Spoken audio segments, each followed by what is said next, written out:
छुप कर क्यों रोता है दिल ये बता, तू बता मुझको, ये मोहब्बत है कि धोखा है।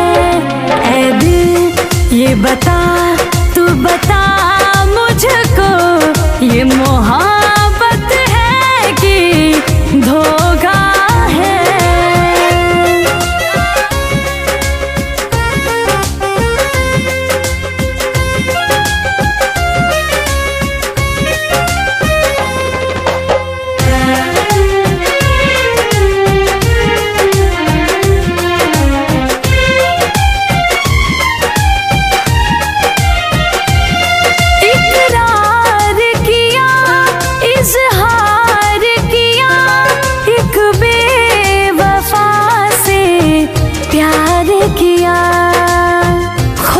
जब इश्क बनाया होगा तो खुद को भी जरूर आजमाया होगा।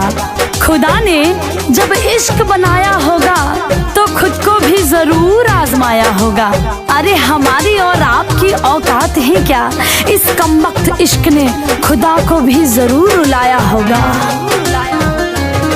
इकरार किया, इज़हार किया, एक बेवफा से प्यार किया, ये तेरे संग हुआ तो,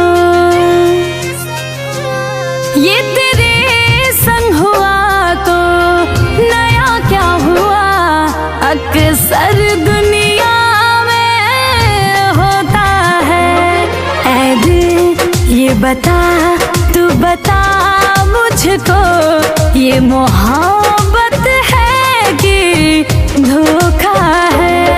ऐ दिल ये बता, तू बता मुझको, ये मोहब्बत है कि धोखा है।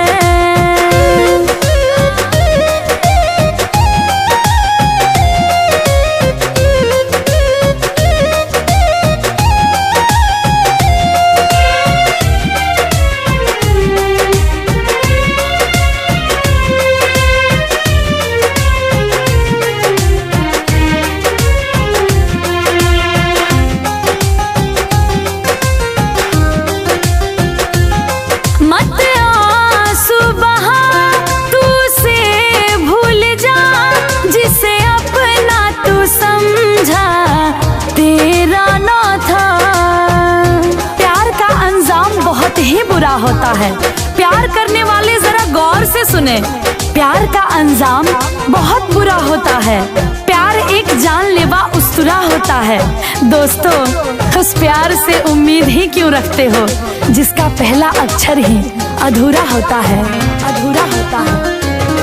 मत आंसू बहा, तू से भूल जा, जिसे अपना तू समझा वो तेरा न था। वक्त है तू बदल जा, वक्त है तू बदल जा, संभल जा जरा, संभलने का पंकज मौका है। ऐ दिल ये बता, तू बता मुझको, ये मोहब्बत